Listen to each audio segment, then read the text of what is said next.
Hello everyone, it's Maria here from Pebbly Rose Paper Crafting. I'm an independent paper crafter from Sydney, Australia. Thanks for joining me. Today I'm going to be going back in the archives of Stampin' Up and I'm bringing out the Fifth Avenue Floral. Now I know you're saying, well, this is in a kind of a new case. Well, before I left as a demonstrator, we were able to download this template so that when we unmount our wooden stamps we can create our own cover, which is what I did with this stamp set. So I unmounted mine and I made it into a cling mount. So basically it's still with the original rubber and I've put the adhesive from the newer stamps and I put that on top. But in saying that, it's not as thick as the cling mount stamps that we get now. So I've made a little adjustment on the Stamparatus for this, so you'll see that in a minute. And I just wanted to thank everyone that watches it and has subscribed to my channel. I really appreciate it. And I'll just give a little thing about me if you're new to my channel. Basically, I'm an ex-Stampin' Up demonstrator. I was one for 11 years and I left a couple of months ago because at the moment I am doing use what you have philosophy with my crafting supplies, because after 11 years, as you can imagine, my Stampin' Up collection is extensive. And so I've thought to myself, with stamp sets that I only saw ink once or twice and having all of that stuff everywhere, I think it's time for me to just sit back, not buy anything for a little while, and just appreciate what I have. And because I was a demonstrator, I have a lot of Stampin' Up stuff, but I will also be mixing it up with other things as I go along as well. So I want to thank you for watching and we'll get started on this project. Now I'm using the Fifth Avenue Floral and I'm using the rectangle stitch dies that are available at the moment. So I don't sell for Stampin' Up, but I am a fan of their products. And because I have a lot of it, I will feature it. So I'm sorry to those that want to see something a little different, but that's how I am at the moment. Now that can change any time. I can buy different sets from different companies and I'm looking forward to that freedom. Once my budget allows me to buy new supplies, I will do so. So I have a thick Whisper White card base. Use whatever card base you have. It doesn't matter. And you can do this in whatever colours you have. And I have also a scrap piece of white Whisper White cardstock, just the regular one. Now, when this stamp set originally came out, it retired in 2012. There were no dies with this. So what I did was I stamped and I scanned and cut quite a few cuts on my Silhouette Cameo. If you would like to see how I scan and cut, I will link a video below this video so you can see how I do it with my Silhouette Cameo. So I've got a template here and I cut quite a few images. The images I want to use today is this beautiful lily. I love that image and I think that this stamp set, although quite old, it's nearly, I think it's about 9 years old now. Or is it more? Yeah, no, 2012, yeah, about 9 years old now. It's still, I think, quite current in its look and I think it's a nice classic. So I'm going to use it today. Why not? So what I'll do is I will grab my Stamparatus, use whatever stamping platform you have. There is no right or wrong. Now, as I said, because those stamps are not as thick as the new ones, I've got a little piece of foam, craft foam, that just give it a little extra edge. And I always use this underneath this one anyway, just so that I can bring it up close to this side here and here, where it's difficult for the lid to kind of make contact with your stamp. So this will allow it to make contact and do well for my stamp. So I'll take off the original foam and I'll just leave this fun foam one here. And I'm going to stamp the lily images about 3 times. So I'm going to use 3 of them. So as I said, I've cut quite a few in advance. So I'll just take out 3. 1, 2, 3. Okay. And I'm also going to cut out that stem 3 times. So I scan and cut those. 1, 2, and 3. Put these back. And what I do is I just cut them out. I cut a whole bunch out at a time, and then I put them in a Clip-Lock bag, which I have also labelled to say what the thing is. So pretty cool. So to start off with, I'm going to stamp the flower. And with that template, I'm just going to grab the stamp and just pop it into the thing like a jigsaw puzzle. Now, I'm just trying to think how this is, like that, yes.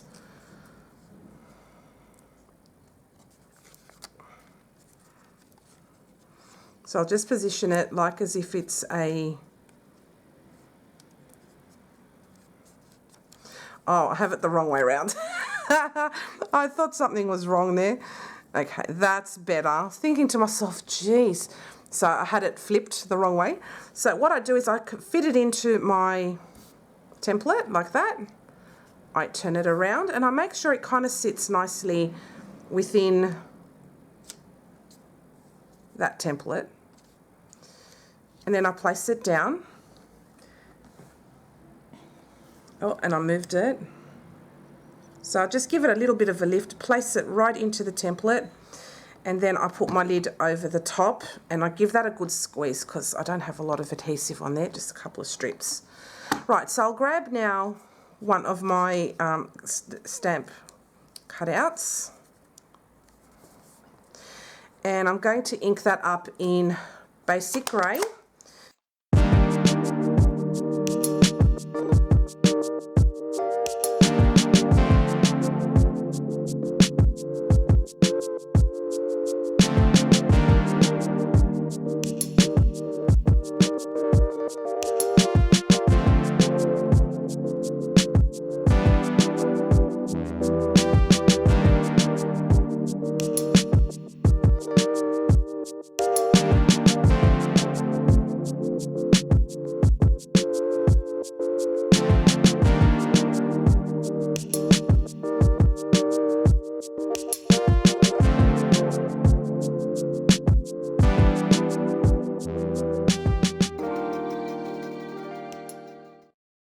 So I've now finished stamping my stems. I'm not really concerned if it's not 100% because it's just the stem, but I wanted to die cut them all the while. So, okay, that's that. So that's that with the template. So I'm going to put my Stamparatus away and then I'm going to start colouring in my lilies. I'm going to use my Faber-Castell watercolour pencils. I get a lot of questions regarding these pencils. These are fabulous. If you're aware of the Polychromos Faber-Castell pencils, these are the exact same colours but in the watercolour version. Now I like the watercolour version because it allows me to do different techniques. So I can watercolour, I can also use them dry, I can use a blender pen with them, and I like using an alcohol marker. So I've got a Copic Zero colourless blender. Now this one has a broad tip and it has this tip on it. Now I found this at my local Officeworks and this is the one I chose. Because of the images I tend to colour are quite small, so I find that this nib is really the best one for me. But I will invest in a Chow or something similar. So I'm going to use a couple of colours here. Now they're equivalent to Stampin' Up, I'd say, but use whatever you feel comfortable with.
Okay, so I've just finished now colouring my stems and my flowers, and they look beautiful. So what I'm going to do with this is I'm going to have the stems underneath, all three of them. So I'll put my pencils away.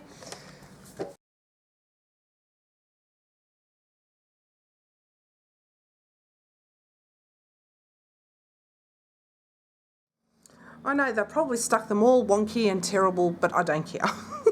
It is what it is. I'm not going to be overly fussed by it. So I'll let these dry. I think they look beautiful as they are. I might bring this down just a tad because I think it's a little too low.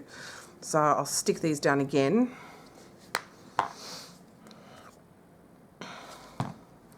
And make them look a little nicer.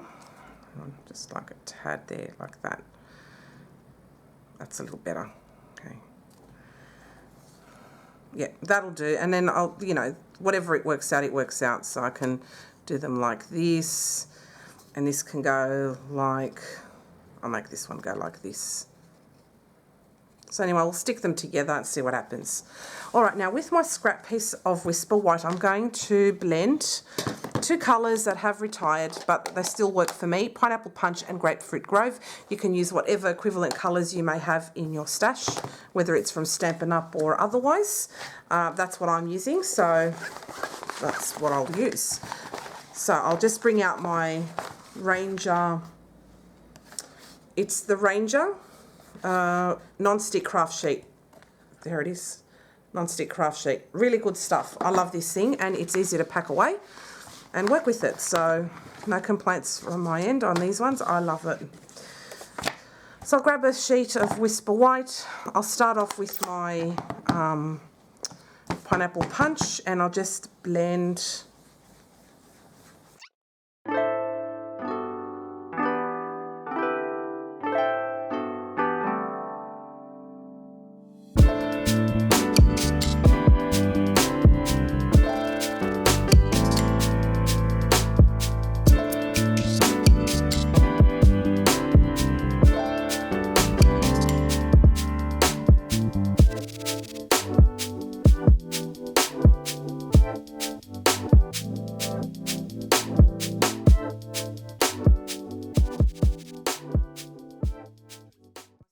Rectangle die. I'm going to use the second largest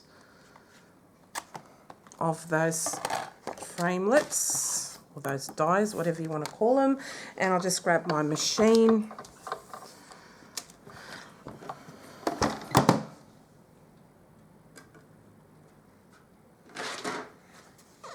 Okay,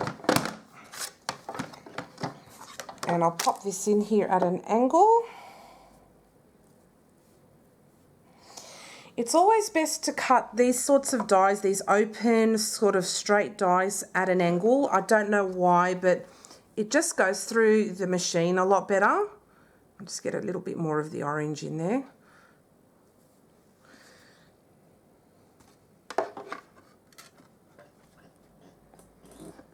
So I'm going to cut that now.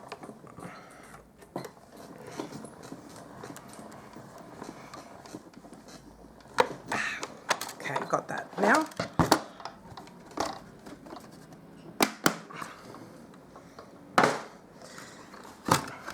Pop these away.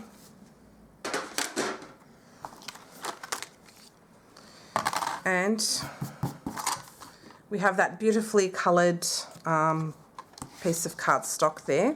And I want that to go on top of my card base. But what I want to do before I do that is I'm going to splash it with some water. Just bear with me for 1 second and I'll be back. Wet my hand and I'm just going to splash it.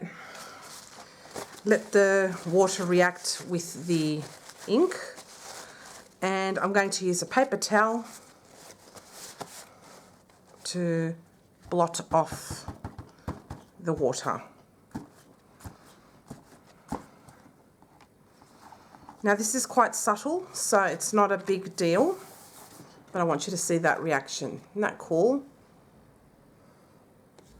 So this is the one that's going to be facing upwards for me. So what I'm going to do is grab some glue and I will stick that panel on. This is very, very simple, guys. Really, really simple.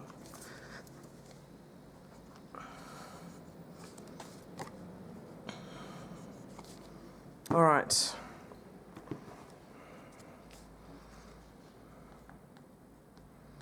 So I'll pop this on here. So it looks like that. And then I'm going to grab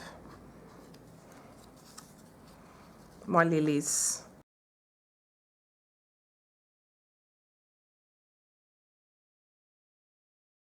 I think that looks really pretty like that. So what I'll do is I will stick these a little nicer. So I'll put a little bit of glue where I think they will look nice and just arrange them.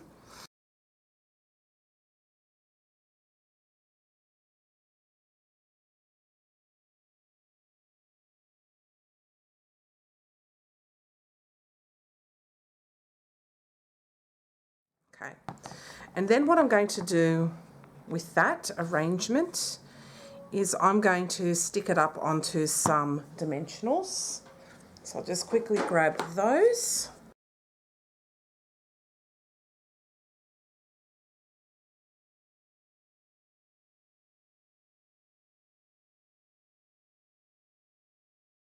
Taking off all of the dimensionals. I did put a ton of them on.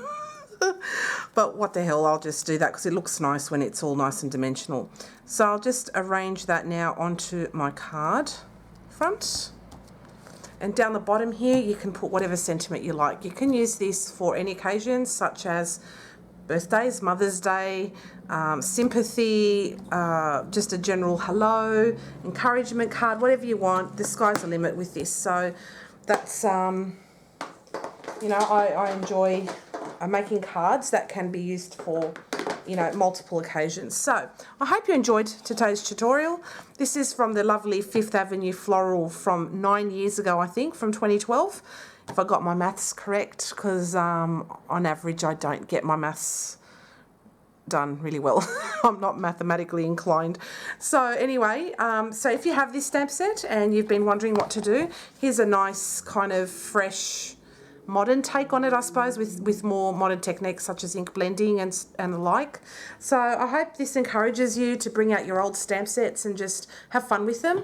And I know a lot of us who are crafting addicts collect a lot of this stuff and then we don't use them. We buy them, we use them maybe once or twice or maybe not even at all, and then we end up just forgetting about them, and I think that's such a shame. So when push comes to shove, and you know, funds are limited and whatever else, enjoy the stuff that you have because you bought them for a reason. So have fun with it, guys. I hope you enjoyed today's tutorial. If you have any questions at all, please don't hesitate to ask. Sorry about the shadows I'm getting here. Normally I don't have shadows at this time of the afternoon, but yeah, I normally shoot my videos a little earlier, so unfortunately I get this look there. So anyway, thank you guys for watching, and I hope to see you again next time. Thanks. Bye.